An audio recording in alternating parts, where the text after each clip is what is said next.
Yo, what up, fam? Get ready, because today we're diving deep, like Mariana Trench deep, into some absolutely premium internet drama. Oh, yeah. We're talking a real life Reddit roller coaster. This one's going to be a wild ride. Totally. We're pulling this story straight from Arbo updates, and it is bonkers, like pure chaos, maximum cringe. It's got everything betrayal, questionable life choices, plot twists that'll give you a whiplash. It's going to be something. For sure. Okay, let's set the scene.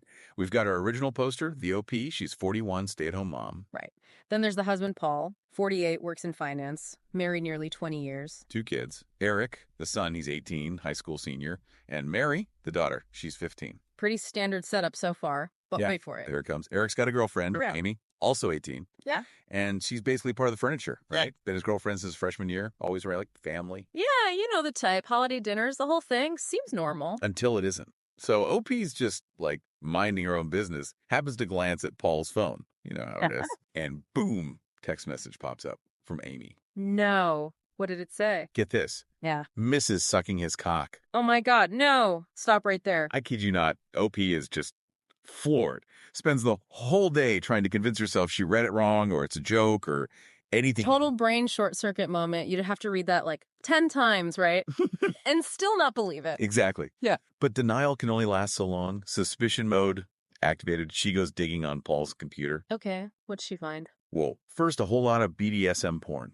Which, okay, may be weird, but maybe just his thing. Maybe. Kind of jarring, but, you know, people have kinks. Right. But then she finds saved Instagram photos of Amy. Nope. That's the line. Yeah. Fully clothed, apparently, but still. Yeah. Why is a nearly 50-year-old dude saving pics of his son's 18-year-old girlfriend? That is maximum level creepy. Red flags waving everywhere. That's not just a kink. That's something else. You know it. So OP is now on high alert, gets another chance with Paul's phone, dives into the text between him and Amy. Face my... It's bad. Like, really bad. They're just trashing OP nonstop. Mean, horrible stuff. Oh, come on. About her. Yep. Paul's calling her fat and old. Mm-hmm. And Amy, just replying LOL. Wow. That's brutal. The betrayal is just layered, isn't it? First the affair, then the insults. Unbelievable audacity. Yeah. And it clicks. OP remembers finding this random thong, like, ages ago. Uh-oh. The classic mystery thong. Right. She'd blown it off, thought maybe it was Mary's, even though it made no sense. Now it makes perfect, horrible sense. Yeah, that little detail you ignore until everything explodes. Hindsight's a killer. So her whole world just crumbles. Marriage is fake, son's betrayed, she's been living a lie, devastation, anger, feeling like an idiot, all of it. Completely understandable. That's a level of betrayal that just, that's deep. And then, the kicker. She starts thinking about the timeline. Paul started acting weird right around when Amy turned 18. Oof. Don't like where this is going. Right. Like, was he waiting, counting down the days? The premeditation aspect is just chilling. And she's terrified for her kids. That is genuinely disturbing. It suggests this wasn't just some random fling, but something planned. Ugh. And yeah, Mama Bear mode kicks in hard. Totally. So 5 days after finding the text, update time, OP's not playing around. Huh? Her brother got her a lawyer, a junkyard dog type lawyer. Good. Smartest possible move. Lawyer up immediately. And she's got screenshots. Managed to save the last 3 months of text between Paul and Amy from iCloud. iCloud saves the day or, you know, seals the doom. Yeah. 3 months is better than nothing. That's going to be crucial. Oh, yeah. Apparently the texts were just gross, flirty, dirty talk, and just constant bashing of OP. Classy. Real classy pair. Plus, the call logs showed hours-long calls between them, like every night. And then the dating apps. He was on dating apps, too, while married Andy having an affair with his son's girlfriend. Yep, and the age filter, set to 1822. Get out. That's basically a signed confession, isn't it? He's got a type, and it's horrifyingly specific. It doesn't stop. She does a sweep of the bedroom, finds sex toys, blindfolds, cuffs, the whole 9 yards. Okay, so maybe they had a spicy private life she didn't know about. Still doesn't excuse anything else. But wait, there were also outfits. A Catholic schoolgirl uniform and a French maid outfit. What? Seriously. Okay, that just adds a whole other layer of weirdness and potential creep factor, given Amy's age. Exactly. So she grabs the kids from school, drops the bomb as gently as possible, and they bolt to her brother's place. How did the kids take it? Oh, man. Mary, the 15-year-old, apparently went full rage mode. Volcanic anger. I bet. Finding out your dad. Oh.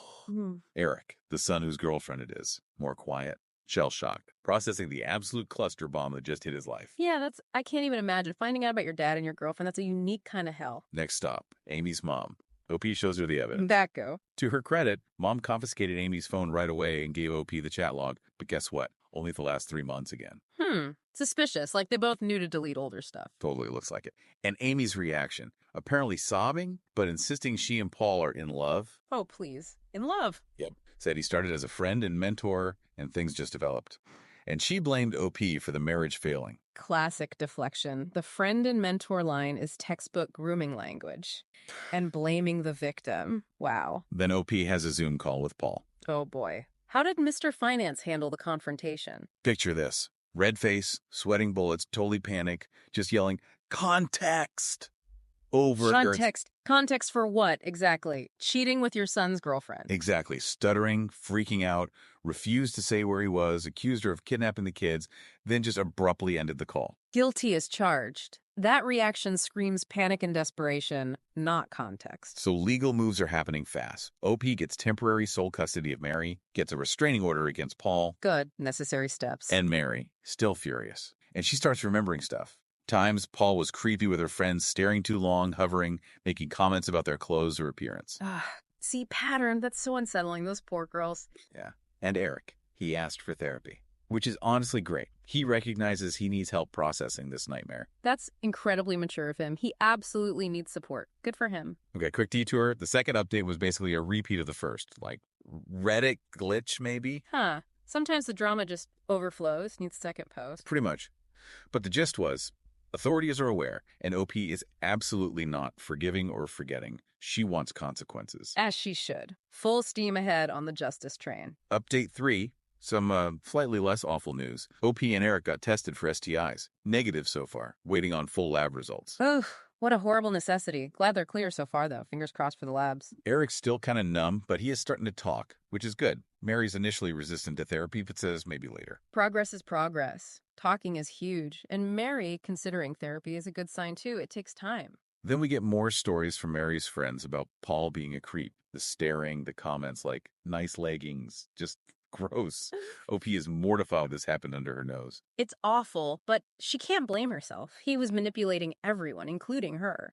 It just confirms how predatory he was. Now, the Amy update from this time, she's still apparently living in La La Land. Still in love. Oh, yeah. Refusing therapy, constantly trying to contact Paul, still blaming OP for everything.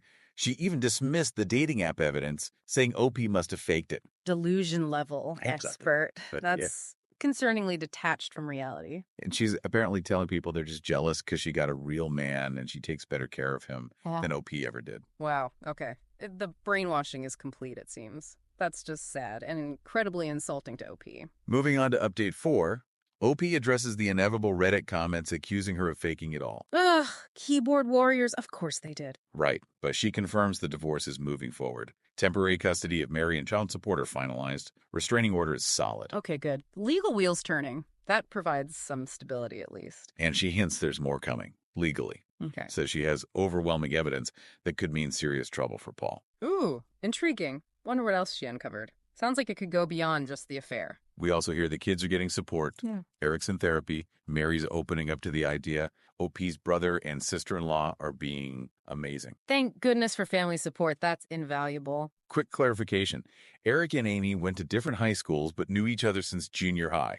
So not seeing each other daily at school during this. Okay. Good detail. Still awful, but slightly different dynamic. But the Amy situation gets worse. Her mom tries to lock her down, but Amy keeps sneaking out to meet Paul. Oh, Amy. No. Pulling the I'm 18, I'm an adult card. Yeah. And apparently, after Paul initially ghosted her right after being found out, they started spending even more time together. Yikes. That's not a healthy adult decision, Amy. It shows how much control he still has. Okay, buckle up. Final update. We're jumping ahead 1 year. A whole year later. Wow. Okay, what happened? Well, OP thanks everyone for the continued support, recaps the initial horror show. Yeah, hard to forget that. Apparently, Paul and Amy actually dated openly for several months after the separation. Ugh. Awkward doesn't even begin to cover it. Can you imagine? Right. OP tried talking to Amy's mom again, trying to see if Paul's grooming started earlier when Amy was a minor, but the mom shut it down. Didn't want to know. That's tough. Understandable why OP would want answers, but denial is powerful. And then the grand finale. Weeks before the divorce is finalized, Paul vanishes. Vanishes. Like, gone. Gone. Cleans out the remaining bank accounts, books a one-way ticket to Phnom Cambodia. Cambodia. Phnom Penh. What the? What? Exactly. Just ups and flees the country. You absolutely cannot make this stuff up. That's dramatic and incredibly suspicious. Why Cambodia? Well, the divorce goes through by default. He's violated the support order, obviously.